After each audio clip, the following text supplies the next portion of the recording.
So some people actually go to the extent to say that had Imam Ahmad not stood up to it, the Sunnah would have been lost. It's true. Yeah. My favorite thing to study, al-ilmu al-a'la, al-ilmu bil-a'la. The highest knowledge is the knowledge about the highest. Allah subhanahu wa ta'ala. So for me, it's tawheed. That point, if Abu Bakr, remember how when the prophets died and the religion would kind of go, if Abu Bakr didn't stand that day and take control, Yeah. I would have lost Hold it Islam. together.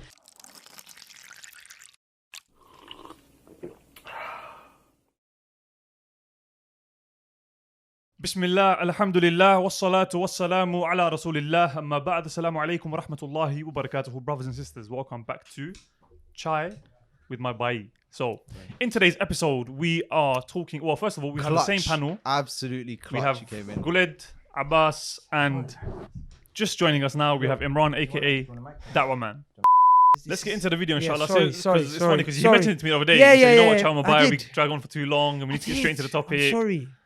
And now you've just gone and done that which you I'm sorry. despise. Everyone's angry at me. Welcome Okay. to the club. I won't be able So- to have the meeting after, by the way. Inshallah. I'm sorry. I know. I'm sitting on camera so you can't attack me. It's fine. It's fine. Okay, so Really sorry. today's topic is subjects Gifts. that you enjoy and maybe some benefits regarding that subject or why you in particular like that subject specifically when it comes to the Deen. So no psychology or sociology or none of that stuff. We're talking about the religion. Oh, So we'll go right and work our way around. So what is your favorite subject to study and why? This is tough, man, because I don't think I have a favorite. The reason why I say that is because if someone only gave you the like how there's various different M&M flavors. Oh no, what is it? Skittles Yeah. flavors. They're all different, right? Someone give you a yellow and a red one, but there's all these other ones that you've never even tried before. Can you really say one of them is your favorite? Okay, let me rephrase the question. What is the favorite about one that you have studied? Out of the ones you have studied, Arabic. which is your favorite? Arabic. grammar. Why? Again, Okay, you so- need to clarify. Is it grammar? Is it Okay, speaking? Is it? no, just everything in general, to be honest, because I feel like it's the easiest one to make strides in, and you can feel the difference. Shout out You to know what I'm Strides. saying? Yeah, shout out to strides. And you can feel the difference. Like, you know when you can understand something, you know when you can say something, and that it feels good, and it gives that like push to keep going. You know what I'm saying? Yeah. What about you? What's your favorite subject to study and why?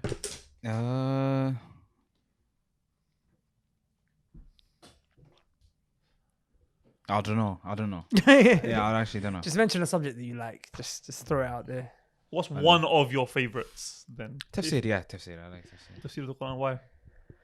I mean, it just gives you understanding of the Quran. There's all these sciences are there to serve the purpose of the Quran and the Get Sunnah. into So You know your guy, Alam Barik. I don't know if I said. Did you see the voice note? yeah. I studied in Baz. Yeah, I knew it. I'm not gonna lie, man. Since I started listening to him, I remember I was saying to the brothers, I was like, brothers, I don't know why I'm in such a good mood today. Yeah. I was like, I don't know why. Because I actually found a guy that actually is going in with the tafsir. Yeah. That Sheikh is Sa'i, Alam Barik. Yeah, I'm bad. Alam Barik. So And that's a full tafsir of Al-Baqarah, you know. It's not. Yeah. It's not. Yeah, he goes in. Yeah. Wallahi, you know, it was beneficial. Look what he said. He said, so you know the Prophet said about Surah Al-Baqarah. Sorry. He said, أخذ البركة وكما قال is a surah that brings about barakah. There's barakah in it. Does that make sense? And of course, any place you read it, if there's magic, sihr done, it will, you know, the magicians, it takes away the ability. They don't have ability. It nullifies the magic with the permission of Allah subhanahu wa ta'ala. So he was saying, what makes al-barakah have so much barakah? Al-Baqarah. Afwan. What makes al-Baqarah have so much barakah? Yeah, Does that make sense? Huh? Yeah. He goes, number one, the surah with the most barakah is what? Al-Fatiha. He said, Fatiha is a summary of the whole Quran. He said, Al-Baqarah is a summary of Al-Fatiha. He said a summary be longer than the. Sorry. Tafsir. Is a explanation, detailed explanation of Al-Fatiha. And the rest of the Quran is an even more detailed explanation. He said, for example, if you look, Alhamdulillahi Rabbil Alameen, Rububiyyah, look, it's all for Al-Baqarah, but he says, what? يرحمك الله يا أيها الناس اعبدوا ربكم الذي خلقكم والذي من قبلكم لعلكم تتقون الذي جعل لكم الأرض فراشا والسماء بناء, so on and so forth to the end of the ayah, right? Explain the rububiyyah of Allah, that He created you, those before you, etc., etc., etc. And then he goes, Ar-Rahman Ar-Rahim. لا إله ولا إله إلا هو الرحمن الرحيم. And then Allah explains His Rahmah, how His Rahmah manifests. Maliki Yawmiddin, Day of Judgment is throughout. In fact, the last ayah that ever came down in the Quran is in Surah Al-Baqarah about the Day of Judgment. وَاتَّقُوا يَوْمًا تُرْجَعُونَ فِيهِ إِلَى اللَّهِ. Fear the day that you'll be returned back to your Lord. ثُمَّ تُوَفَّى كُلُّ نَفْسٍ مَا كَسَبَتْ وَهُمْ لَا يُظْلَمُونَ. And every soul will be given that which it deserves, and they will not be oppressed. You've done good, you will get it. If you've done bad, you will get it. That's the last thing that ever came down in the Quran. Yeah. It says all throughout it, إِيَّاكَ نَعْبُدُ وَإِيَّاكَ نَسْتَعِينُ, to you alone we worship, you alone we ask for help. Tawheed al-uluhiyyah, and the detailed intricacies of Tawheed al-uluhiyyah. أَقَامُوا الصَّلَاةَ وَآتُوا الزَّكَاةَ. Okay, yeah, you in fasting. يا أيها الذين آمنوا كتب عليكم الصيام وأتموا الحج والعمرة لله. Right? It's all over. Marriage, finance, jihad. It's all in there. Subhanallah. Then he said, what? اهدنا الصراط المستقيم. Guide us to the straight path. What's the very first ayah? ذلك الكتاب لا ريب فيه هدى للمتقين. This is the book. That is the book in which there is guidance. You ask for guidance in Fatiha. The very first ayah in Al-Baqarah, what did it tell you? The guidance is in the Quran, the whole book. Where does it guide you to? To Allah subhanahu wa ta'ala, to paradise. صراط الذين أنعمت عليهم. Who are those? The ones, the prophets. It goes to the prophets. SubhanAllah. تلك الرسل فضلنا بعضهم على بعض. It goes to them. Story of Dawood, story of Sulaiman, story of Ibrahim alayhi salam. So many things. It goes to all of that. You know what I'm saying? And also Sahaba. فإن آمنوا بمثل ما آمنت به فقد اهتدوا. You will not, if they believe the way that you and the Sahaba believe, then they will be guided. So it goes to that. صراط الذين أنعمت عليهم غير المغضوب عليهم. Not the path of those who earned your anger. Who is that? The prophets of the Jews. Akhi, from the beginning of Al-Baqarah, practically the beginning, all the way to the end of the first Juz, it's just the whole story of the Jews and all the things that they did and why Allah is angry with them, to show you not to follow their path. That's obviously the Christians in Ali Imran. But that blew my mind, bro. Blew my mind. Blew my mind. So is that your favorite topic as well? What? That's what I was Because about to say. you I was just like, hijacked is his there science, anything else yeah. you want to mention about your favorite topic? And why it's your favorite topic? No, is that Other than all those reasons that we already mentioned. So I think the whole, whatever you study in the religion, you're ultimately studying the Quran, right? Yeah. of course, yeah. You're ultimately studying the Quran. Within the Quran, the thing that I love the most. So Yeah. Have we switched? Yeah. I as was in, gonna I'm say. confused. Yeah, I was just, we're sharing the same. So you mentioned the I'm gonna do you mentioned it mutlaq. Yeah, that's okay, go ahead. So have you mentioned your subject and why? Yeah, that's it, That's it, yeah. yeah. As like you mentioned, all of that, like those intricate details. It's quotation marks, whatever he said. Like Yeah, in quotation. Like, how many times have we read Fatiha? Have we really understood? Like, that's it. okay, Yeah. amazing. It's funny because before we started, because obviously we thought you weren't going to come here. He was like, "Oh, really?" Because this is a topic I didn't want to talk too much. I wanted Imran to come because I know he'd come with the energy. I knew it. I knew. So now, Imran, what's your favorite topic? And why? My favorite thing to study العلم الأعلى العلم بالأعلى. The greatest knowledge is the knowledge about the highest knowledge is the knowledge about the highest. Allah subhanahu wa ta'ala. So for me it's Tawheed. And Tawheed is ultimately taken from the Quran. So books like Kitab al-Tawheed, which are books. People say, oh, to study Tawheed, just read the Quran. Like, don't be stupid, bro. That's like what do you think the Kitab al-Tawheed is? It's all Quran in there anyway. It's just that you give someone the Quran to study from day one, it's going to be overwhelming because the Quran is the last thing that you study, because the Arabic language and all the other sciences that you study, the science of hadith and everything, is so you can understand the Quran in the first place. Does that make sense? And whilst you're learning Arabic and usul al-tafsir and usul al-fiqh and mustalah al-hadith and qawaid al-fiqhiyya and all these different sciences so that you can understand the Quran, that could take many, many, many years. But you need to know Tawheed today. So then Muhammad bin Abdul Wahhab, he wrote a small book in which he just brought you the ayat from the Quran about Tawheed and said, here's a shortcut. It's all Quran. Yeah. Here you go, read it. Does that make sense? So Tawheed. And hadith. And a hadith, of course. But you know what he does? Because he knows some people don't take hadith. He literally, the whole book is ayat. And every now and again he brings a hadith. But literally it's just ayat. And subhanAllah, No, there's a lot of hadith in there, no? if you look at the proximity of the ayat to the hadith, like the Yeah, but first there's chapter. still a lot of hadith. Yeah, but even proximity. Okay. There's nothing wrong with hadith. It's just that he understands that these. No, because you said it's ayat and then every now and again. Yeah, every now and again, literally. Bro, there's some chapters that got like Some. fourth. That's my point. Some. Hadith in just that one chapter. There's more Some. hadith than ayat. There's more ayat in the hadith, brother. No, I said in some chapters. Some. Yeah, some. That's my point. Some. I have the book here. No, you like both way. Sorry, that sounded bad. I didn't mean it like that. It's under your hat. Is that what you're trying to say? So that's what's under the hat. Finally, brothers and sisters, we know after all these years. Yeah. Well, knowledge of Allah is the greatest knowledge. Yeah. Greatest knowledge. You know. Allah said, وَمِنَ النَّاسِ مَن يَتَّخِذُ. No. Another ayah. Allah said, فَأْلَمْ أَنَّهُ لَا إِلَهَ إِلَّا اللَّهُ وَاسْتَغْفِرْ لِذَنبِكَ. Before you come with La ilaha illallah, Allah told you have knowledge. Knowledge of it. So you can't even, it's a condition to even your acceptance of your shahada, to have knowledge of Allah's greatest right. So al-ilmu al-a'la, al-ilmu bil-a'la. What about you, Abu Bakr? I'm the host. Oh, No, answer the No, I'm question, joking. brother. I would say, my favorite one that I studied, I would say, is Usul al-Fiqh. The reason for I that knew he was gonna say that. is Really? Yeah. we studied it at a time where there were a lot of things going on, and I feel like that really clarified a lot of things, and it made it easy to do everything else. Because now, for example, if someone comes and says that, you know, we take this because of this ayah, but now to have the knowledge to say, okay, but is this restricted? So what is Is it Usul al-Fiqh? mutlaq? Just quickly, what is Usul al-Fiqh? It's basically how to derive rulings Perfect. from the Kitab and the Sunnah. So what are the tools? It's like it gives you the tools, not that you can then go and do it yourself, but then you can now see, okay, cool. Like this guy says that Mawlid is okay. Why? Because there's a ayah, for example, that says فَلْيَفْرَحُوا, rejoice, right? But now bro, that's general. Like that's got nothing to. That's not specific. Like you need to bring a specific dalil to say that do this. Otherwise, I could say that Allah says in the Quran, establish the prayer, so I'm going to pray a sixth prayer. Yeah. That's a general thing. But Yeah. there are specific ones where it mentions, for example, that there are 5 daily prayers. Likewise, the Prophet specifically said there are only 2 Eids, 2 celebrations. That's specific. So for you to now come and bring a third, quoting a general ayah. So for me, that was like, wow, because now I really understand why we believe certain things. Whereas before it was just kind of blind following. I feel like this could be completely wrong. Now, this might even be my own opinion. I actually have to, maybe I've got no right to say it, but maybe this is where like you draw the line between a muqallid and a muttabi', someone who can't do ijtihad, but now can understand لا شك. why this sheikh said this, Yeah. why this sheikh said So what's a this. muttabi', what's a muqallid?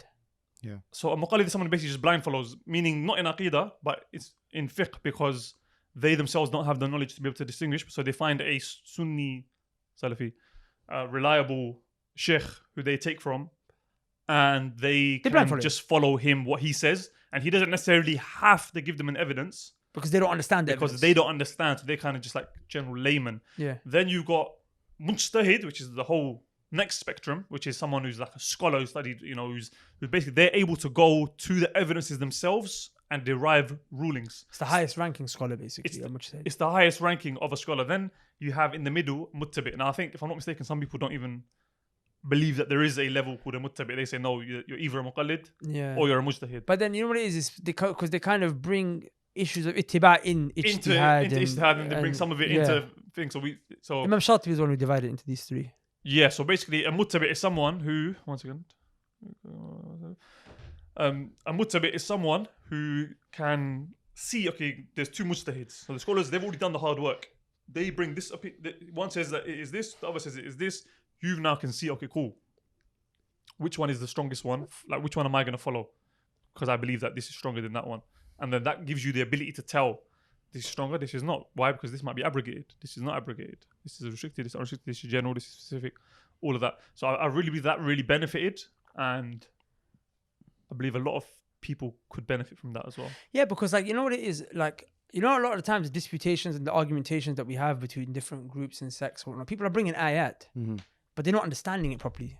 Like if a person studied usul al-fiqh, to be able to understand 1 second, like for example, like classic And example, usul fiqh comes into every subject. Aqeedah, everything, yeah. Like you Even know, in aqidah, you need to know why, Yeah. because this you know I might abrogate this that's why and- Sheikh Sheikh Muhammad Ishaqi, what he said, power fight, he said usul al-fiqh shouldn't be, he said shouldn't, it's not just usul al-fiqh, he said it's usul al-sharia. because it comes into Yeah. tafsir, it Yeah. comes into Yeah. hadith, it comes into aqidah, it comes to all of it. So it Everything. is usul sharia, is how you understand the text in general. You know what I'm saying? So, like for example, a classic example would be the ayah, وَمَنْ لَمْ يَحْكُمْ بِمَا أَنزَلَ اللَّهُ فَأُولَٰئِكَ هُمُ الْكَافِرُونَ. People use this ayah to talk about, the rulers being kuffar because they don't rule about Islamic law, whatever have you. And put aside whether the rulers are kuffar or not, even though, there's ijma' amongst Ahlul Sunnah wal Jama'ah that anyone who takes this ayah as apparent is a Khariji, because there's two types of kufr, major and minor, and the companions and Ibn Abbas and the students said it's minor kufr.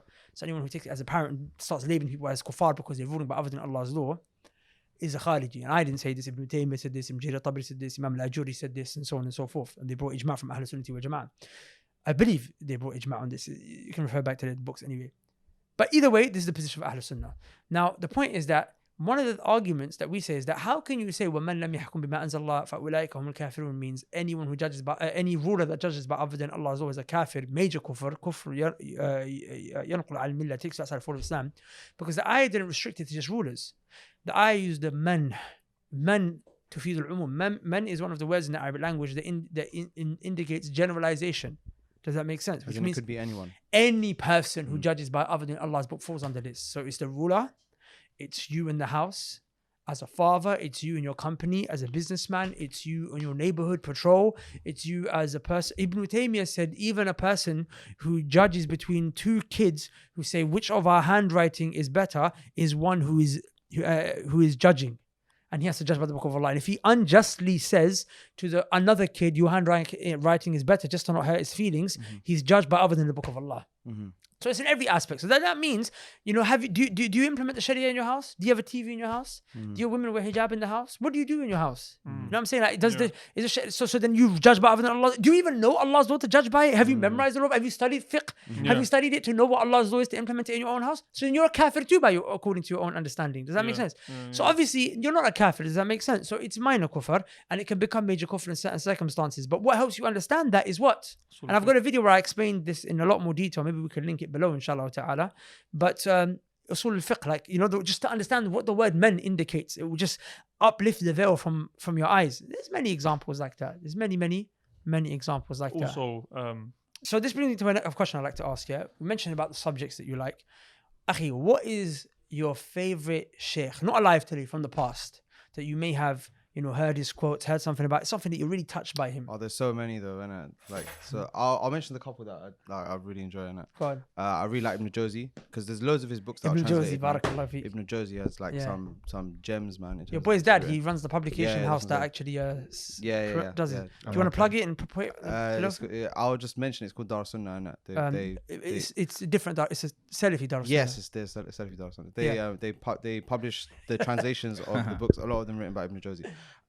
So yeah, he's Dar Sunnah or Dar Salam? So Ibn Jawzi. So yeah, Ibn Jawzi, he's written loads of really sick Disturber books, of the Hearts is a translated book. That's Advice to my Capture Thoughts is a sick Capture book. Thoughts. People get confused between Ibn Jawzi and Ibn al-Qayyim al-Jawzi. Yeah, I was gonna mention him as a lot of people think it's the same person. Yeah, no, they're not. It's like 200 years between them. Yeah, 200-300 years. Yeah, man, Ibn Jawzi is sick. Really amazing. The stuff that he talks about in his book, specifically Sayyid al-Khatir, if you guys like got the translation, yeah, if you like open it, me and my friend, we used to do this. We used to open it on any random page, yeah.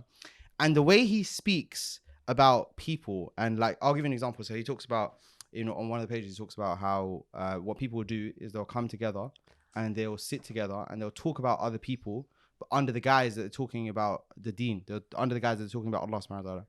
And it's like he's talking about individuals that I actually know. I actually know people like that. Like, and obviously it's not like a deflection thing where I'm not trying to, look at myself. That's obviously what you should do. But I'm saying, like, I know people that he's describing. This guy lived hundreds of years ago. Like, how can I relate to a guy who wrote about people hundreds of years? It's really bizarre reading his stuff, innit? And then I really like Ibn Taymiyyah. I really like Ibn Qayyim. Some of these guys, they did a good job in it. Yeah, really well, like, especially like coming back to Ibn al-Jawzi. Yeah. Wallahi, man, he said one occasion there are 200 Islamic sciences that I know that I can't even talk to anyone about. Yeah, you're not crazy. Yeah, I remember that. Yeah, because So there's nobody else. Imagine. When he was there was nobody else who even understood it. The question is, who knows 200? Like, who knows 50 Islamic sciences? Like just the names. Just the names. Yeah. I don't think I've gone through a lot. many of his Oh, books. you meant for Ibn Jawzi? Yeah. No, you know what it is? His books not really ones that are like. They're not science oriented. No, So- they're not. They're not science. It's not really like. It's not like part He of the doesn't write syllabus. textbooks. He doesn't wite textbooks. Yeah, it's just Yes, like like for example, Sayyid al-Khatir is a kitab which just benefits. You know what I'm saying? Al-Mawdu'at is, you know, is a book that he has on hadith, you know, fabricated hadith. He's got books in so many different subjects, man. So many different subjects. But you know that Sayyid al-Khatir basically just, Sayyid al-Khatir means hunting my thoughts. Yeah. Like the hunted thoughts. Like he literally just sat there, Basically, what happened? hunted through his writes brain about it for in benefits, in and the then he just wrote introduction, them yeah, out. where he goes that he It's would been have translated thoughts- in English, right? Yeah, it's been translated. That's what I'm saying. This There's a whole sheet. publisher There's a whole. have written, have Yeah. published Yeah. his book. Did A lot of his books. he Yeah, they publish published it? his book, Is yeah. there affiliate link for this? Maybe. I mean, Yeah, I get if it. you want one, maybe we can get one. Yeah, I mean, wherever the affiliate link or not, put the link below. But let's Yeah. be real, it's affiliate link. Yeah. Affiliate, Basically, he wow, writes about it in the introduction where he mentions that he would have thoughts and then his thoughts would leave him, and he's like, I really wish I could have that again. So he just started writing everything down. But the thoughts he's got turned into a really So it was like basically serious it publication. was his notepad. Yeah, The book is basically. basically his notepad. That whenever something came to yeah. But it's not just, it's like serious benefits. I mean, Like, his on ayat his and fleeting thoughts are probably, you know, Levels on above a that. level higher than. So just deep that for a second. Today, the scholars of the highest rank today still benefit from his fleeting thoughts. Yeah. Just deep that for a second. Yeah. His fleeting thoughts. you like that word fleeting thoughts? Yeah, innit? I can tell the way you're using it. Like. He's literally fleeting thoughts, and he just wrote it down. Boom. Until today, it's like, wow. Yeah, he said that. Yeah. No, And Ibn Qayyim is like what? Like a 5-volume. Bada' al-Fawaid is about 5 volumes, right? 4 or 5 volumes. I think so. Yeah. Bada' al-Fawaid akhi, is a kitab, he's just writing down benefits. Yeah. His benefits are essays. You know, like a lot of people, you know, like Ibn Taymiyyah's Majmu' al-Fatawa. It's just, Yeah. you know, it's just fatwa. Yeah. You know, it's just answering questions. That's not even his books. You know that, right? Some of those, it's his Q&A. Some of those Q&As got turned into books. That's what I'm Literally, saying. imagine you come ask him a question, he on the spot he'll answer it. He'll just write out for you on the spot. And what? Book. It gets studied for And that's for common. centuries. Even his books on Aqidah, a lot of them were because people asked him a question Yeah. on that topic. So he Yeah. basically Yeah, wrote bro. out a whole book. Aqida's Wasṭiyah. Like somebody asked him, what do they believe? And he was there like, okay, 1 second, hold on. Let me just write. I need to tell you, but let me just write this down. So he just wrote it down and he finished the book and he gave it. And that was it. It was Because the I same think with Wasṭiyah Hamwiyyah. Dhuhr Yeah. al-Asr. Hamwiyyah, look at Hamwiyyah. I think Hamwiyyah, he wrote it at night. Yeah. And you know what's amazing about Hamwiyyah is that he wrote it on the spot and he has 120 references that he puts in there. And I remember, one of the older brothers, he gave me a very powerful benefit. He said, Hamwiyyah, now you just read it, yeah, with 120 references from the Salaf. And you think that's easy. But in those days, those references were in manuscript form. And in order for him to have on the spot been able to put those references there and from the corpus of references that he has access to in his mind or in his library, he knew on the spot these were the right ones to put at this point, so accurate that they will be studied centuries later, again and again, as a text that is primary in that field of Allah's names and attributes, right? He said, what kind of background reading must he have done? Yeah. How familiar must he have been with those texts? Like literally, like think if you were to write Hamwiyyah, 120 references, you'd have to go back, check, review it, recheck it. Well, he just wrote it on the spot. Just this reference. Oh yeah, this was this. How was many this. more did he have that he didn't include? Yeah, Yeah. but that's genius, bro. And his ta'iyah, which is I think a 200-line poetry or refutation on the people who go wrong in the issue of qadr. Like a guy literally brought him something that a guy who went wrong on the qadr he literally turned around, faced the wall, wrote out the poetry on the spot, and then gave it back to him to take it. Till today, it's studied. And then there's books that he actually wrote. Yeah. He thought, let me take out the pen for this guy. Yeah. Like, proper. Wow. دار التعارض. Yeah, Bring والله. that, inshallah. ها بيان تلبيس الجهمية منهاج السنة النبوية. والله man, one day we'll sniff those books inshallah. Whoa. توفيق. Oh, okay. يا أخي والله. Well, I was just you meant as in like, obviously, could you? Yeah, let's call a people spade a say spade. actually. sniff, as in, Yeah, no, let's- but racist sniff those books. Yeah, but I think it would be good to mention this right now. Let's call a spade, and let's not try and act like we studied Ibn Taymiyyah's No, of books. course. No, of course I was not, bro. commenting Of on course the. not, man. I know, usage of the word sniff. We're miles you're away not- from that I know stuff, you're bro. not, but I think Because Yeah. someone might think you just sit there like Yeah. rip up pages into the small pieces and just. No, but I'm not saying it from that. I think it's important to mention. Like, I think let's not try to feign No, of being course not. student. Of course No, not, you of know course you, not, man. of But course not. I'm being honest with you. Like, I'm saying, like, alhamdulillah, I've been studying for now 6 coming up to 7 years, and like apart from Al-Wasatiyya, any other Ibn Taymiyyah's books we done? مقدمة في مقدمة في أصول أصول التفسير. التفسير. Anything else? Lamia. He's Lamia. Anything else? Was that finished though? Yeah, that's finished. And I didn't do the Lamia, by the way, but it's not an issue. The point is that I'm saying, and these are his small, like bro, Ibn Taymiyyah is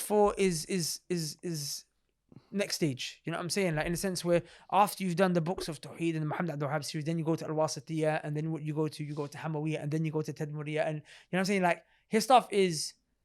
And then, some scholars will say, Tadmuriyah, you can't study it without learning mantiq first, because he's refuting the philosophers and he's refuting the arguments that these mutakallimin they bring. So in order to know how he's all of refuting, these things are on different levels. yeah, so it's like people like to, like, let's be honest, bro. Like, yeah, inshallah, we're gonna get to Ibn Taymiyyah, we're gonna get to him soon, inshallah ta'ala. But bro, like Ibn Taymiyyah is a madrasa. Yeah. Ibn Taymiyyah is a syllabus himself. Do you know what I'm saying? So But Wasatiyah is on Muslim Survival Guide, the 1-year program. yeah, what's that? Sheikh Muhammad Tim Humble's teaching. Yeah, it's part of the program. So if you Wasatiyah do want to is- study it and get ahead of everyone on this table, Yeah. then No, alhamdulillah. We've done Wasatiyah and we've done other books that Wasatiyah. substituted Wasatiyah. Anyway, Wasatiyah is not. Thing is, Wasatiyah is a foundational text in the Aqidah that like everyone do. But I'm saying Wasatiyah don't mean you're a Ibn Taymiyyah expert now. No, of course. That's I some was trying to gas up the Not course. you. innit? I'm just trying to make a No, point. I was just trying to gas up the course, act No, like. I'm trying to make a point to the. Okay. I'm talking about you. You know what it is. I know you're talking about. Don't worry. You know I'm talking about you. Sorry, bro. You know I'm talking about you. I don't know. But then, I don't know either. No. Yeah. No, it's cut that harsh, no. So who's your Who's your favorite? favourite Just author? bleep it, yeah? Don't cut it, just bleep it. Maybe not your favorite, but like who's? What the do you wanna question was mention your right now? favorite, right? One. Yeah, favorite. It doesn't have to be your most favorite, but a favorite scholar. No, favorite. Ibn Qayyim. Can I tell you okay, something? I don't know. No, do not mention that. No, I have a dream for Guled. No. I have a dream for him. I have a dream for you. Don't mention that. Why at all. not? Just leave that. Like, why are you so stush? Just leave that out, Why are you man. so Just stush? leave that out. This is that conversation where you're gonna have to cut. Yeah. Because we don't have a Just leave that shot. out. of all of us in. Maybe put them side by side. Aye. Alhamdulillah, that's it. Why do you like Ibn Qayyim?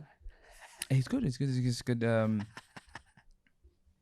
With time, of course. Obviously, his teacher's Ibn Taymiyyah. So, as you mentioned, I haven't studied his books too well to familiarize myself with that. Because the same question was asked to me. Oh, it's like, which one do you prefer, Ibn Taymiyyah or Ibn Qayyim? I remember Ustad asked me, and I said Ibn Qayyim. He was like, inshallah, once you get to Ibn Taymiyyah, yeah, because it's his teacher. End of the day, a lot of stuff he referenced. But as a lot of scholars and other people mentioned, Ibn Qayyim, the advantage he had over Ibn Taymiyyah was he organized his works, like he chaptered things. Ibn Taymiyyah, he just spat it out on the page, man.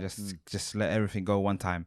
So sometimes he might divert onto, he's talking about something, and then he might go off for 70 or 40 pages or whatever, and then he come back to what he was mentioning. So he just had to let everything out. They say he was like a dome which was just filled with knowledge, and he just choose what he wants from it. Ibn Taymiyyah? Yeah, Ibn Taymiyyah. Ibn Yeah. Tariq al-Eid said that. Yeah, and Sheikh Albani said that Sheikh Muhammad Amin Shanqiti, Yeah. he's the same. He's described the same way. Yeah. Like he could You just know choose. what? You know what? choose If from you're what he gonna wants. bring, if you're gonna bring you could people, see everything. It was almost like it was all in front of him. Yeah, he just choose Yeah. what he wants. Yeah. So That's my thing. if you're gonna mention Muhammad al-Amin al-Shanqiti, because you're comparing him to Ibn Taymiyyah, right? yeah. As in, and Sheikh Bakr Abu Zayd, who was his student, did say he was Shaykh al-Islam of our era, right? What do people know about Abdulrahman ibn Yahya al-Muallimi? That's what's that? Abdul Hakim's favorite. I think even Ustad Abdulrahman. I don't know if it's Abdul Hakim's favorite, but I'm like, He mentions him a lot, as in the book. Yeah. you know what Like, it is? I actually spoke to Abdul Hakim about this. I was like, are there many explanations of the works from in Arabic? Because I know there's Somali explanations of a lot of Sheikh Abdulrahman ibn Yahya al-Muallimi's works, and there's not many in Arabic. And he said that's because the Somali scholars actually discovered his books and popularized, not discovered, but they kind of became very familiarized with his books a lot earlier than the Arabs did.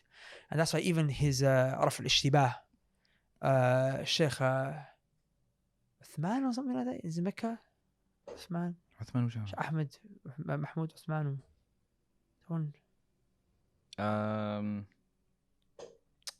Stuff. I forgot his name. You know what I'm talking about, right? He was the one who had the manuscript for Raf al-Ishtibah. and Dark Ta'zim, when they published it, they got it from him. So- Like Somali scholars really worked out in Somali language the explanation of his works. But the point is that you know what's interesting about him, yeah, is that when I was discussing this with Ustad, and I remember he said to me, you know, he was talking about Abdulrahman al-Mu'alimi. He's like, you know, this, like, he's the most knowledgeable person of this era, of this recent era, more than Ibn Baz, Ibn Taymiyyah, more than all of them. I said, Ustad, even more than Muhammad al-Amin al-Shanqiti. Yeah. He said, let me ask you a question. Is there anything that Mu'allimi has that Muhammad al-Amin al-Shanqiti didn't have? If Muhammad al-Amin al-Shanqiti wrote on tafsir, and then he has also got tafsir. If he didn't write a whole tafsir, but he has tafsir. If you go to his athar, his whole section on tafsir. If he wrote on fiqh, he wrote on fiqh. If he wrote on aqidah, he wrote on aqidah. If he wrote on the language, he wrote on language. Abdulrahman al-Mu'allimi has his ijtihadat in nahu, he said. He has his own ijtihad in nahu. He said, so whatever Abdulrahman, Explain what nahu like is. he had his own Arabic grammar. And he had his No, that's crazy. I want to know how that's even possible. We're like hundreds of years away from when grammar was initially started, you know, like that. Yeah, so So I haven't gone into how can you Malimi's even works do like that that. I haven't like experienced it for myself. But I'm just mentioning the conversation that I had with him. So because this is like advanced level stuff in it. So he said to me, look what he said to me. He said to me, so everything that Shanqiti had, Mu'allimi had. But it's one thing that Mu'allimi had that no one in his entire era had mastery of, and that was ilm rijal. He knew. That's why they call him Dhahabi. Sheikh Al-Albani? No, even Sheikh Al-Albani didn't have it the way Mu'allimi had it. Like Sheikh Al-Albani was good at takhrijat and authentic and reference hadiths, but then within that there's a specific science. Ilm rijal is a specific. So out of the different sciences of hadith, Sheikh Al-Albani had mastery of hadith, but within those specific sciences of hadith, ilm rijal, knowing the men. I'll give you an example. Yeah, he said, for example, what made him famous for that subject was a book that he wrote called At-Tankil, which is a refutation on Muhammad Zahid al-Kawthari. Muhammad Zahid al-Kawthari was a muta'assib of the Hanafi madhab. Would you like to explain what that means? So he was an extreme guy when it came to the Hanafi madhab, and he insulted 200 ai*imma of the Salaf to be able to defend Imam Abu Hanifa. Even companions, I think it was Anas bin Malik radiallahu ta'ala, and he put them down to be able to put Imam Abu Hanifa. And this is not putting Abu Hanifa down, but Imam Abu Hanifa, just like Imam Shafi'i and Malik and Ahmad, are prone to criticism, right? And they could make mistakes, but he was so for the madhab that he would basically play around with the narrations. He played around with the narrations, right? And what did he do? To try and defend Imam Abu Hanifa. Yeah. And he played around with the narrations to such an extent where, for Your phone's example, ringing, huh? Your phone's ringing. Yeah, don't worry. He played around with the. Give this to Jimmy and tell him to answer it. Tell him to call him if anything. So he played around the narrations to such an extent that, for example, if there's a narrator called Sufyan Mansour, for example, Sufyan Mansour, and there's another narrator called Sufyan Mansour, he would live at the same time, but they're two different men. One's called Sufyan Mansour Ahmed, one's called Sufyan Mansour Abbas. So he'd write Sufyan Mansour, and people would think it's the authentic one, but it's the weak one. So in the chain, it's the weak one, but he'll say it's the authentic one. Yeah. So he'll play around with narration. So you have to go a level above to be able to work it. And there were people living at the same time. So he found. So Muhammad Zahid al-Kawthari, serious nuance. bro. Muhammad Zahid al-Kawthari actually, Sheikh Al-Albani said he really knew. He really knew hadith himself, because to be able to play around with the narrations like that, you have to know. So he would find men living at the same time, same place, who might have met or maybe even did meet, and they had similar names. People say, wow, what's happened here? Yeah. Abdulrahman said, no, one second. Hold Let's on, go up. let me just clean this up now. Yeah. He said, that's literally what he did. He cleaned it up. Rahimahullah ta'ala. So people were like, wow. And that's a science that people don't even study nowadays, because what they say, it's done. Yeah, it's finished. Yeah, no. So he had that what even people today don't have. So that's why He basically did some big investigation. Then I can imagine, like. And I'll tell you something about him. You know, like his Risalatul Bid'ah, Haqiqatul Bid'ah, Reality Bid'ah. Wallah, it's a beautiful book. He's got even a summary of it, explaining what Bid'ah is at the beginning of the kitab. He says, Saddu Dujana, explaining, unveiling the ambiguity with regards to what bid'ah is. A lot of people have shubuhat with regards to bid'ah and what it is, and play around with it. Bid'ah hasana. So he wrote a kitab defining what bid'ah is, and he said, there are books that are written like Imam Shatibi's Kitab al-I'tisam, very big books, and they're very hard for a small student knowledge to understand. So he broke bid'ah down in a way that people hadn't done it prior to him, in a very simplified way. And I remember I was going through in Ramadan, his fiqh section. Had a kitab. It was so funny. He had a kitab on authenticating the hadith about the 6 days of Shawwal. Yeah. And I thought to myself, nah, I don't think it's beneficial for me to read. So let me just put it away. Because I wanted to see in Ramadan Yeah. what he had Ramadan related so I could read it, right? Yeah, of course. So he had this small risala on the issue of, some people, they try to say that the hadith about the 6 days of Shawwal, fasting 6 days of Shawwal is weak. Hadith Sahih Muslim, by the way. So Yeah. he's just trying to show how it's authentic and da-da-da. And he even brings the aqwal of Imam Malik that's taken out of context. And Yeah. so I thought to myself, this is not relevant. Like I Yeah. thought to myself, what stupid guy in his time decided to go against the 6 days of Shawwal issue? Yeah. I was thinking, maybe it was something just relevant to his time and he wrote a refutation, but it's been captured in history for Yeah, us. of course, Does that make sense? So I thought maybe this book's not even beneficial to us. So as Shawwal came, I remember Sa'ad sent me a fatwa. You can beep the guy's name out because I don't want to make him famous, but Akram Nadwi, he wrote a little article on how the 6 days of Shawwal is what? It's not authentic. And he's attacking Sahih Muslim. And you know why they do it? I clocked why they did it is because they tried to attack Sahihain. So they're trying to show, because there's a few hadith on Sahihain that some of the scholars question, but then ultimately they were wrong. Imam Muslim and Bukhari were right, and Ibn Hajar defended them, and many of ulama, Imam Dar Qutni and whatnot. Whatever they brought, and what they brought was the best criticism on Bukhari and Muslim. No one brought any criticism better than what they brought, but even their criticism was not up to scratch. Imam Ibn Hajar responded to it and showed that that Bukhari and Muslim had the upper hand here. So some of those narrations, they tried to revive them, innit? And one of them was the narration on the issue of what? The 6 days of Shawwal. So then I was like, 1 second, wait, Mu'allimi wrote about this. So I went back to the bookshop, I picked up the book, and I thought, you know what, let me refute this, let me put it out there. It's beneficial for the people because it was starting to spread. But then I thought to myself, you know what, wallahi, that's wrong to make it. I just read it for my own benefit. It was just so nice, wallahi. Mu'allimi, man. So I'll say mine, then we'll conclude here because we need to do the next one. You're trying to say there's no lost knowledge, yeah? Huh? You're trying to say there's no lost knowledge. Yeah, That's all scholars there. have done it all, wallahi. Scholars have done it all. That's good. I like that. That's juicy. I would say Imam Ahmad. The reason for that is not just what he wrote, but the but life what he in it. lived. Yeah. Like he lived by what he wrote to the extent that some people say that if he had given in, because to give a bit of context, he lived at a time where there was a deviant belief regarding the Quran being created, and it became something which is very, very widespread, especially because the rulers at that time were of that belief, and they pushed it and forced people to either accept it or die, basically, innit? Yeah. And so many scholars were killed, or they Imprisoned. said they changed their belief so that they wouldn't die.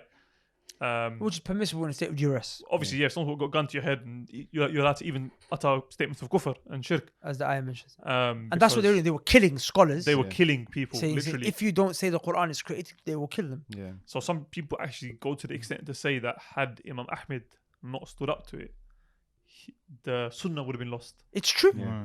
Like It he all was, came down to it him. got to a point It where all he was came the down to him, only yeah. individual in the entire world to be upon the correct belief. And had he gone, No, they were others are on the correct belief, as in he was standing and defending. Yeah, like, it. it's Yeah, publicly, and publicly. obviously- You mean publicly? yeah, publicly, Yeah. as in like there were obviously people behind the scenes. And, Many Imam, yeah. but we're talking about publicly. But that's even why I said people say that he was, because I've heard people say he was the only one. But that's what I said. No, like, no. others- Ishaq ibn Rahwi, Yeah. they're all alive. Muhammad They all ibn- believed yeah. it, but they were I think doing it was it. Muhammad ibn Nuh. Muhammad ibn Nuh, but then he died. Yeah, he got killed definitely. because remember the guy dashed the Yeah, finger at him. exactly, and So there was two men, Yeah. Ahmad and Muhammad ibn Nuh, but they killed Muhammad ibn Nuh on the way as a prisoner, Mm. and Ahmad was left. That's what I'm saying. So some people say that it was at one point he was the only one and whatever. Others go out by saying that when they were asked, they said the Quran. They said not just the Quran. They said the Quran, the Injil, the Torah, the Zabur, the Suhuf. These 5 were created, but they meant by their fingers. Yeah, so that's what That's they're how they doing. got out of it as well. Yeah, They point towards their fingers. They're fingers, pointing to yeah. his fingers. Five are created. They were just doing it to get out of being killed. Yeah. Yeah, but the point is that when you look at, because I think it's also important, not only when you look at a scholar, and this is why at the beginning of a book that a certain scholar's written, generally speaking, you'll find either a short or sometimes even a long, detailed biography of that scholar, just so you can know who this scholar is, how did he live his life, and sometimes studying the biography of scholars is actually Beneficial. like sometimes you find that to be like the most like stunning part of studying the whole book. Yeah, Like 100%. you haven't even got to the book yet, and you're just like, wow, and it makes you appreciate whatever comes after that.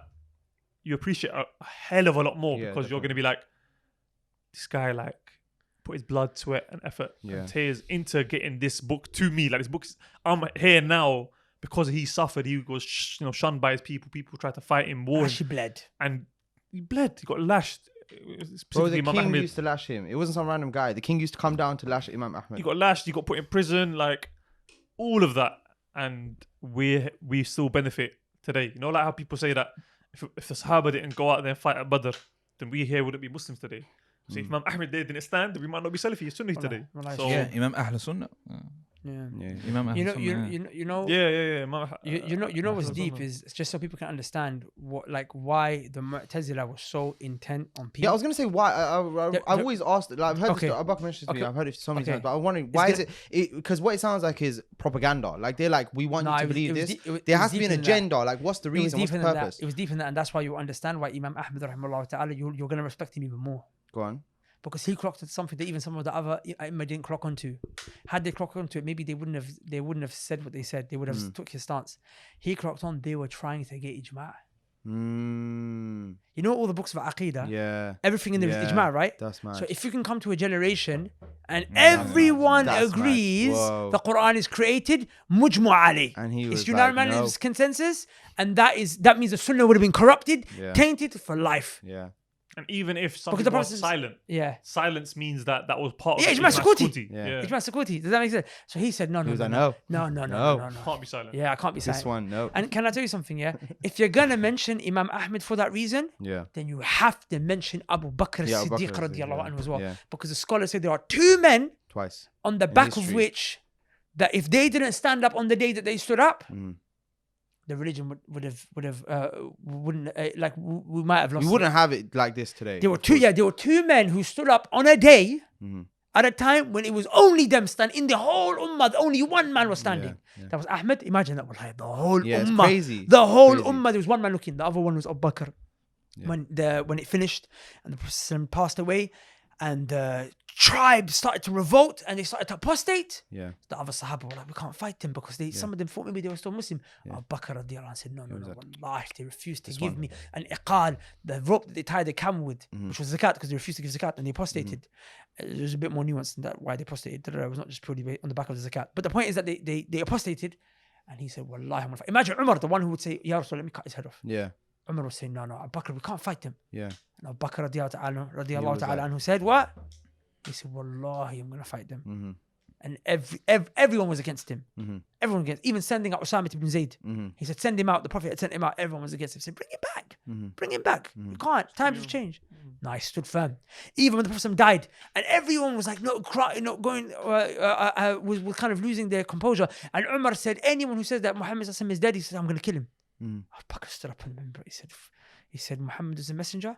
There were messengers that came before him. Mm-hmm. Okay? If he was to die, he recited the ayah, would you go back on your heels? Mm-hmm. He said, if you worship Muhammad, then know that Muhammad is dead. If you worship Allah, know that Allah remains. Again, Abu Bakr, everyone, like Abu Bakr did that. You know what I'm saying? Everyone said that day that it was as if we heard the ayah for the first time. First time. Yeah. You understand? Yeah. No, but I really want you to not understate how many people it was. It was like in the droves, bro. They were leaving Islam in the hundreds, like Yeah. even in thousands. Thousands, they brother. They were going. It was, Thousands. imagine numbers just dropping off Yeah. all left, right, and center. It was crazy. Yeah. Like we would have lost Islam. That point, if Abu Bakr, remember how when the prophets died and the religion would kind of Yeah. go, if Abu Bakr didn't stand that day and take control, Yeah. I would have lost Hold it Islam. together. Yeah. And if Imam Ahmad didn't come that day, would have lost. And I imagine, akhi, the Mu'tazila, their creed is, it starts off with saying that the Quran is makhluq, but then upon that, so you know, they will bring all the other philosophies and this, that, and all these other funny beliefs. And hadith ahad fly out the window. We lose the sunnah of the Prophet sallallahu alaihi wasallam. What would Islam been today? So to conclude, just to mention, Akhi, I can't conclude without mentioning Yeah, my Imam Shafi'i, Muhammad ibn Idris al-Shafi'i. you had your chance. No, I didn't. You did. I was just commenting and ta'liq on what he said. Because He actually Ibn didn't. You Qayyim. didn't ask him. Yeah. Yeah. You No, said. no, you I said if took we're it gonna and said, mention if you're Bhai- gonna mention things, he mentioned then Ibn I'm going to Qayyim. mention. That was your turn. No, he mentioned two. He mentioned Muhammad. He mentioned Ibn Qayyim. But then, so then why did you let it move to me? I was being 'Cause humble. We're going around the road. Nah. No, I'm gonna mention Shafi. I'm gonna mention Shafi. Nah. I'm gonna mention Shafi. You know why? This is that. It's on the Prophet's What family. I'm saying is that we need to record the next one, innit? Aki, Which is please, it's really homeschooling. powerful. It's really powerful. The brothers. And what's beautiful is that this hadith. We're running late, innit? You know what's beautiful is that this hadith was narrated by Imam Ahmad for my Hanbali brothers. Look at this, yeah. The scholars of the madhab, you know what they did, yeah? They done istidlal from a particular hadith saying that anyone who opposes the madhab of the Shafi'i and tries to bring evil to it and tries to have evil intent towards the madhab of Imam al-Shafi'i, then halaka qariban, will be destroyed. Okay, and they brought the hadith of the Prophet وَأَخَذَ ذَلِكَ مِنْ قَوْلِهِ صلى الله عليه وسلم مَنْ أَهَانَ قُرَيشًا, anyone who insults, belittles, tries to humiliate Quraysh, أَهَانَهُ اللَّهُ تَعَالَى, Allah Azza wa Jal will basically deal with him. And Imam Shafi'i was what? Muhammad ibn Idris al-Shafi'i al-Muttalibi. He was from the Muttalib, the descendants of Muttalib. Now Abdul Muttalib, the Prophet's granddad, his uncle was Muttalib. He's from the Prophet's family. Shafi'i means the Prophet there. So, alhamdulillah, our Imam of our madhab not only took from the madhab of Malik and Abu Hanifa when he benefited from Muhammad ibn Hassan al-Shaybani and put together this madhab, al-Shafi'iyah. But Imam Ahmad rahimahullah ta'ala also, his student was, some can maybe say and adhere to some extent to the madhab of Imam Shafi'i. And that's why the madhab are so similar. Some Hanbalis are going to get upset when we say that. Also, Imam al-Bukhari rahimahullah ta'ala happens to, a lot of time, he's al-hadith, so he has ijtihad. He actually, he's very in line with Imam Shafi'i. He's used a lot of the time. And not just that, a lot of the greatest scholars of hadith and sunnah, guess what? Shafi'i. Imam al-Daribi, Ibn Khuzaymah, Ibn Kathir, Imam al-Dhahabi. The tafsir that you will have, if you open it, what does it say? When it mentions Ibn Kathir, it says Ash-Shafi'i. Do you understand? Yeah. You know what's funny? Yeah, I feel like. And Shaykh al-Albani said if I was ever to follow a madhab, it would be Imam Shafi'i's madhab. Yeah, he was like not on the whole madhab thing anyway. Yeah, exactly. So to conclude, 2 points. Firstly, yeah, I Shafi'i feel like this was propaganda. like a 2.0 version of our. Remember that? Who's your favorite speaker? And obviously back then we mentioned people who are still alive today. And then it just reminds me of the statement of if you're gonna follow someone, follow those who have passed away, Yeah, the because dead the ones, fitna that they've been protected from fitna. Yeah. Whereas now I think the people that were mentioned there, a lot of them you would now say, well, you know what? Wallahi, 100%. I don't know, but now from what we mentioned here, would anyone really and truly realistically know? Because those Allah is people very that we mentioned powerful today. to end it on Allah and Barik. So I think that's a good thing. And the second thing I'll mention is, like we mentioned regarding these scholars and stuff, you know how like people love stories, people love reading books. Like people will read Harry Potter, which is a fat book, and read it back to back, front to end. And they'll watch movies. People love movies and watch like stuff like Movie TV shows like series and Ertugrul things like and what's it called? I don't know. It's something, yeah. Ertugrul and stuff like that. And they like people We don't want shows and it's not because like music. naturally people just love to like. It's that concept of narrative, innit? They That's- like following yeah. the story. Yeah. And I'm saying honestly, like if you were to just, people think that the Deen is just like, Facts it's just like, and yeah, figures, it's just and like, that's it. but just sit down and just read biographies. Yeah, man. Wallahi, you benefit in your fiqh, you benefit in your aqidah, you benefit everything without even realizing it, and you're reading a story. I think it says Imam Nawawi said, إِذَا مَرِضْنَا تَدَاوَيْنَا بِذِكْرِكُمُ. When we become sick, sometimes Iman goes low, become lazy, we treat ourselves and medicate ourselves by your remembrance. Meaning going through the biographies of the scholars. Honestly, like you will not regret it. If you're a bookworm, you love reading books, Yeah. and you might not even be too necessarily keen on studying the religion. Just read the biography of the scholars, and I'm telling you, you will benefit so much. And the first one I wanted to So start off with is the biography of the greatest scholar, Muhammad sallallahu alayhi wa Sallallahu sallam. alayhi wa sallam, Sealed of course, nectar. yeah. Can No we get doubt. affiliate link for that? You know earlier, yeah, we know when you Dar said. Salam. Unfortunately, we ain't got a video. You know what we were gonna say? Who's the favorite? Actually, no, I wouldn't apply. I was gonna say I thought Imran was gonna say Allah because he wrote the Quran, but like Wrote. you can't say. That's what I'm saying. Spoke. That's what I'm saying. You can't say. We'll cut that. That's what I said. No, you know what? Let's No, I not say think it's that. educational. People, he didn't intend it like that. Yeah, no, that's why I said. Oh. That's Oh, why yeah, I and stopped he myself from cut it, saying yeah, it exactly. because But now he's saying. I mean, it was written in the Lawh al-Mahfuz. I know, but I thought, you know how, because the first answer his was Yeah. Aqidah. Can Like, I- I thought he was going to, Can I- the can I- politically correct answer, but like, Can I, yeah, sh- like, can I share a benefit because you there? can't beat that answer, can you? That, I like the Quran because Allah. Can I share a benefit Go on. there? We already concluded. The Quran, ذلك, please, Surah Al-Baqarah, bringing it back to the beginning. ذلك الكتاب لا ريب فيه. ها? Mhm. ذلك الكتاب. The Quran is called the Kitab, right? Sometimes in the Quran, Allah mentions it as Quran. Sometimes Allah mentions it as Kitab. Al-Kitab. Why did Allah say Kitab at the beginning? ذلك is a ism ishara that points towards something Far away. far, right? Yeah. So people say إن هذا القرآن يهدي للتي هي أقوم. In Surah Al-Isra, Allah said this Quran, which is close. And here Allah said ذلك الكتاب, this book, but it's far. So how can something be close and far at the same time? Mhm. So the scholars said this is the first one. Al-Kitab is referring to the Lawh al-Mahfuz. And in هذا القرآن, this Quran, so that Kitab is referring to the Quran written in the preserved tablet. This Quran is referring to the Quran that we have here. But look, they bring other evidences for it as well, but there was a beauty with regards to the language. Al-Kitab is something that's maktub. It's written. Kitab is something that's written. Yeah. So the Quran is written in the preserved tablet. So when Allah used the directive noun to show you something's far away, He used the term Al-Kitab because it actually is far away. It's in the preserved tablet, which is written all the way up there, right? And then when Allah is talking about that which is close, the Quran is something that is what? Is recited. Does that make sense? There's a qari who will recite it. So the recitation is close because it's actually you reciting it. Yeah. So the Quran when it's being recited is called Al-Quran. The Quran when it's in written form is called Al-Kitab. Does that make sense? And the Kitab is far because in the Lawh al-Mahfuz. And the Quran is close because you human beings recite it. So Allah used the word Quran. And He used the Ism al-Ishara that was right for it. Yeah, it's juicy. Allahumma barik, barakallah feek. On that note, we'll end there and see you guys in the next episode, which we're going to record now. So say salam to Guled and say welcome to the next guest. Wa alaikum salam wa rahmatullahi wa barakatuh. Assalamu alaikum. I have a question for you. From all of my videos online that you might have seen, which one has been the most life-changing one for you so far? Many people told me that it was the video when we gave da'wah outside the Shisha Cafe.